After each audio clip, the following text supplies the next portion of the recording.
El Instituto Nacional de Estadísticas y Censos postergó la publicación de los datos de empleo en el país, de empleo y desempleo, que estaba planificada para el 25 de enero. Datos importantísimos, sobre todo ahora que se anuncia que muchas familias que perdieron el empleo van a poder obtener una ayuda económica del Estado. Nuestra entrevista de hoy en Notimundo a la Carta. Nos acompaña a esta hora Andrés Ich, ministro de Trabajo. Ministro, buenas tardes, gracias por acompañarnos. Buenas tardes, Gisela, muchísimas gracias por la invitación. Ministro, entiendo que en octubre pasado fue el último reporte de las cifras de empleo. Se ubicó el empleo pleno en el 32,1%, el subempleo en el 23,4%, el empleo no pleno en el 26,3%, adicionalmente el empleo no remunerado del 10,8% y el desempleo en el 6,6%. ¿Se espera que esta cifra de desempleo haya aumentado aún más en los primeros meses de la pandemia y actualmente? El contrario, Gisela. Lo que yo espero es que las cifras, una vez que el INEC la revele, muestren esa continuación de la tendencia que vemos, sobre todo desde el mes de agosto en adelante. El INEC, recordemos, levanta una encuesta, que es la encuesta en EMDU, donde puede ver o puede tener un vistazo tanto del mercado formal de trabajo como del mercado informal. Lo que nosotros vemos desde el Ministerio del Trabajo son los registros administrativos de todos esos contratos que se registran dentro del Ministerio. Y ahí vemos una tendencia de recuperación constante del empleo desde agosto hacia acá. Cada mes se han agregado más empleos de los que se han perdido, es decir, se ha comenzado a recuperar buena parte de esos empleos que se perdieron durante la pandemia. Todavía lejos de llegar a los números prepandemia, pero ya con una tendencia positiva constante desde agosto para acá. Bueno, pero ahora esperemos que las cifras del INEC, en cuanto estas sean publicadas, también puedan mostrar esa tendencia, porque lo que hemos visto es que han sido muy consistentes. Los mismos registros administrativos o la misma tendencia de los registros administrativos y de afiliaciones al INEC, al IES, han seguido la misma tendencia que las encuestas del INEC. Pero como usted dice, estamos hablando sobre tendencias, todavía tenemos que esperar lo que nos diga el INEC, que según este organismo, pues la pandemia de COVID-19 produjo que se planteen nuevas estrategias para realizar justamente el levantamiento y posterior procesamiento de los datos estadísticos para poder llevar a cabo los estudios y obtener las cifras exactas de cuál es la situación de empleo y desempleo en el país. Pero ¿conoce usted cuáles son estas estrategias de recolección y procesamiento de información que se están actualizando para tener las cifras claras? Solamente lo que han hecho público, porque recordemos que el INEC se maneja de forma autónoma en esto. El INEC tiene que cumplir con una serie de procesos y pasos administrativos para asegurar la calidad de los datos. Por lo tanto, los datos no se hacen públicos, sino de manera simultánea para todo el Ecuador, tanto para las autoridades como para los ciudadanos en general. Y por lo tanto no tenemos más información que eso. ¿Qué es lo que ha dicho el INEC a través de sus comunicados? Uno, que ha recibido un apoyo importante y criterios importantes de la CEPAL para mejorar y seguir mejorando la muestra como tal. ¿Pero existe una fecha tentativa para tener las cifras? ¿Existe una fecha tentativa? ¿Usted conoce de alguna fecha tentativa para tener esas cifras? No lo han puesto, entiendo que será en los próximos días, porque de lo que se ve en los comunicados son dos cosas. Uno, la aplicación de estas metodologías, y otra cosa que creo que es una gran noticia para el Ecuador. Durante muchísimo tiempo las cifras del INEC se entregaban solamente de manera trimestral, lo que nos dejaba un espacio, un vacío, sin poder tener un vistazo claro a qué pasaba mes a mes con el empleo. Ahora, a partir de este año, las cifras nuevamente se van a entregar de forma mensual. Yo no sé si eso es parte del retraso de la entrega de las cifras, el acomodarse a esta nueva metodología, pero que es una buena noticia para el Ecuador. Muy buena. Mientras más información tengamos, más rápida sea esta información, es más fácil tomar decisiones de política pública acertadas. Exacto. Y sobre todo, ahora que conversábamos justamente con usted la otra vez de que se anunció pues esta entrega de bonos y de ayudas económicas, sobre todo a más de 500,000 familias ecuatorianas en donde el cabeza de hogar pues perdió el empleo y no tienen ingresos. El Estado ha planteado una ayuda de $500 a cada una de estas familias, pero yo me pregunto, si no hay una actualización exacta del empleo y el desempleo, ¿cómo podemos llegar exactamente a las personas que lo necesitan? Me decía también Jorge Watted y el ministro Tayano, que conversé con ellos sobre este tema de la entrega de ayudas a las personas más necesitadas, decían que hay una lista que ya se ha hecho de las personas más necesitadas, tanto para el bono de $120 que se les va a entregar a las familias más pobres, como esta ayuda de $500 a cada familia que no tenga, que esté en el desempleo, ¿no? Pero si vemos que las cifras de empleo y desempleo no están actualizadas, ¿cómo se va a hacer esa entrega? ¿Cómo esa lista está bien? No es ningún problema porque este alivio a los desempleados no depende de la encuesta del INEC. ¿Ya? Hay un registro administrativo en el IES donde cada persona que tiene un trabajo formal tiene un historial el cual demuestra cuándo hubo un aviso de entrada, es decir, cuándo un empleador le contrató y la afilió al IES y cuándo hubo un aviso de salida, cuándo fue despedido o terminó su relación laboral. ¿Cómo se va a identificar a los beneficiarios de este alivio por desempleo? Bueno, con el listado de aquellas personas que estaban afiliadas en el IES, perdieron su trabajo durante el 2020 y aún no lo han recuperado. Esa base de datos que ya está depurada, que el IES tiene acceso y que cada ecuatoriano además tiene acceso a mirar su historia laboral, es la que va a servir para identificar los beneficiarios y que puedan ser merecedores de esta ayuda. Solo las personas que se quedaron sin empleo desde el 2020, entonces, no antes, 2020. Porque hay gente que seguramente estaba buscando empleo desde antes y hasta el día de hoy no lo consigue. Sí, recordemos que el gobierno ha planteado 4 medidas muy importantes de alivio y de ayuda a la ciudadanía. Esta es una de ellas. Son 500 o hasta 570,000 familias que perdieron su trabajo durante el 2020 y no lo recuperaron. En segundo lugar, tenemos el bono de protección social. El bono de protección social va a cubrir a 480,000 familias adicionales que, si bien no están dentro de los límites de pobreza y de condiciones que se necesitan para acceder al bono de desarrollo humano y al resto de ayudas de protección social, sí tienen una condición adicional de vulnerabilidad. Por ejemplo, una persona con discapacidad. Por lo tanto, se suman esas 570,000 a 480,000 adicionales.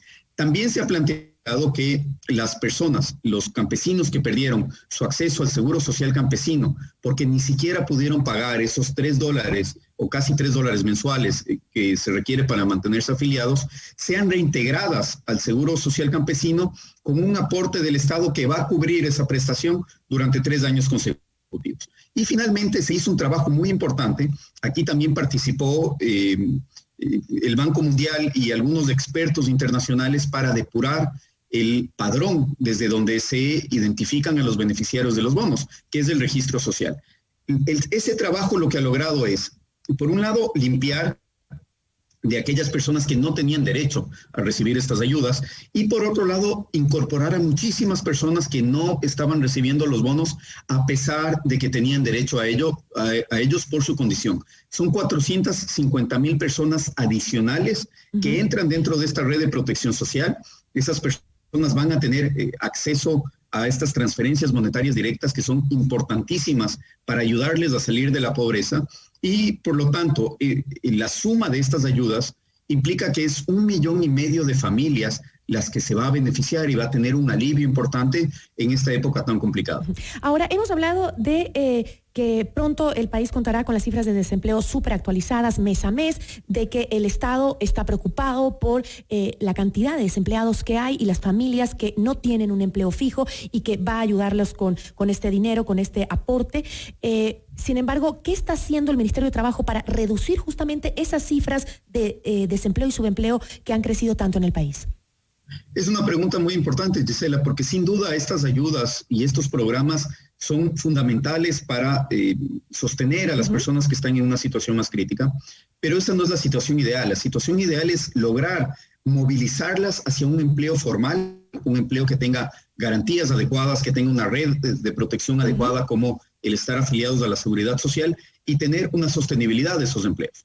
Para ello hay que hacer algunas cosas. La primera es seguir quitando esas barreras de empleabilidad. Nosotros sacamos varios acuerdos ministeriales creando nuevas modalidades contractuales. Estas modalidades contractuales han dado buen resultado. Son decenas de miles de nuevos puestos de trabajo creadas con las modalidades contractuales. Solamente el contrato de obra o giro de negocio determinado, ha generado casi 30,000 nuevos puestos de trabajo que siguen vigentes. Por lo tanto, esa era una acción importante que se la ha tomado. Creo que es importante que se mantenga de manera permanente en la legislación. Una segunda cosa fundamental, hay que generar capacidades distintas en los ciudadanos para poderse adaptar a las nuevas demandas del mundo y las nuevas posibilidades o generación de oportunidades que tiene el mundo. Ahí la capacitación, la interrelación con las carreras duales también es importantísima. Y una tercera cosa, tenemos que quitar o tenemos que ayudar a romper prejuicios y brechas, sobre todo de géneros, brechas de género y brechas para que los jóvenes puedan acceder al mercado formal de trabajo. Hay un problema muy serio del cual ya hemos conversado un par de veces, Gisela, en este espacio, que es cómo las mujeres tienen muchísimas menos oportunidades de enrolarse en el mercado formal de trabajo, cómo tienen problemas de crecimiento en las pirámides empresariales y cómo además, haciendo el mismo trabajo, teniendo la misma actividad, ganan menos. las mismas condiciones, ganan menos. ¿Cuáles son las estrategias? Diseñamos el proyecto de ley de economía violeta.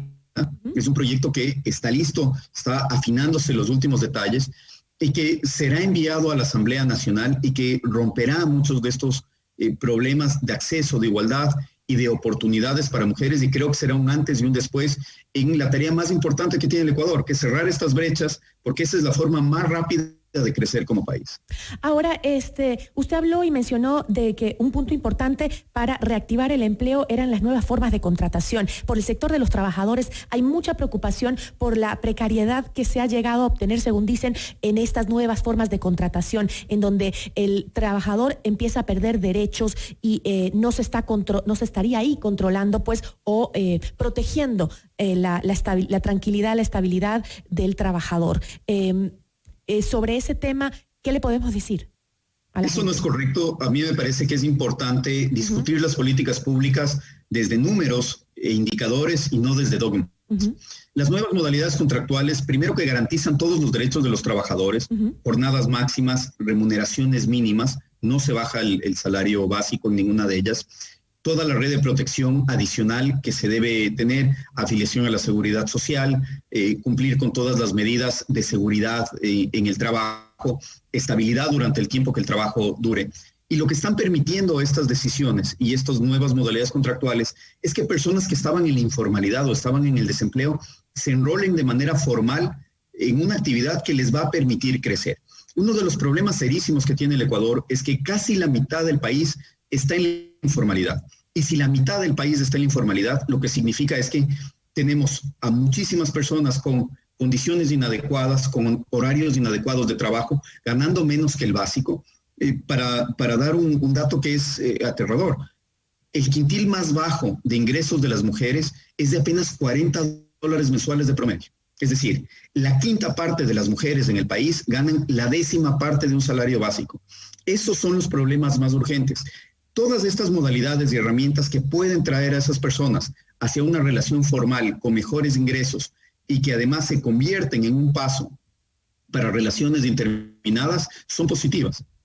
Ahora, ministro, para que estas estrategias que usted acaba de mencionar en la búsqueda de generar más empleo y reactivar la economía en el país y ayudar a las familias que lo han perdido en esta temporada tan difícil, se mantengan, la idea es que se mantengan en el tiempo, porque el resultado no lo vamos a tener ahora. Implementamos estas estrategias, ¿cómo logramos que esto que se está haciendo en este momento justamente para controlar que no siga creciendo el desempleo, que la gente encuentre opciones de calidad buenas de empleo? ¿Cómo vamos a hacer que se mantenga en el tiempo si estamos a puertas de una nueva elección?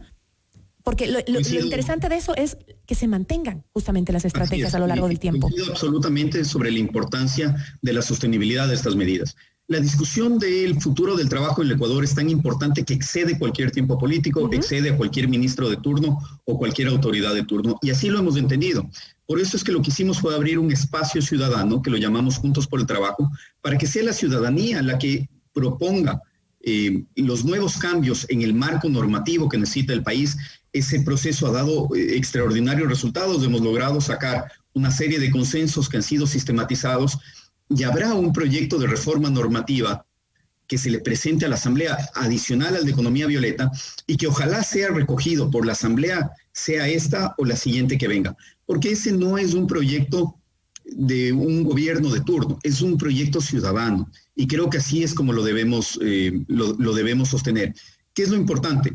¿Cómo vamos a generar relaciones laborales justas donde ambas partes quieran apostarle a la relación laboral? ¿Y cómo vamos a integrar estas políticas transversalmente? Porque el marco regulatorio por sí solo no es suficiente. Necesitamos seguir generando dinamismo en la economía, seguir generando capacidad de emprendimiento en los ecuatorianos, reglas claras, certezas, tranquilidad para poder emprender e invertir y que por lo tanto los puestos de trabajo sigan multiplicándose. Ministro, con eso me quedo. Muchísimas gracias por habernos acompañado. Muchísimas gracias, Gisela. Ha sido un gusto. Una buena tarde. Agradecemos a Andrés Ich, ministro de Trabajo. Esto es Notimundo La Carta, siempre bien informados.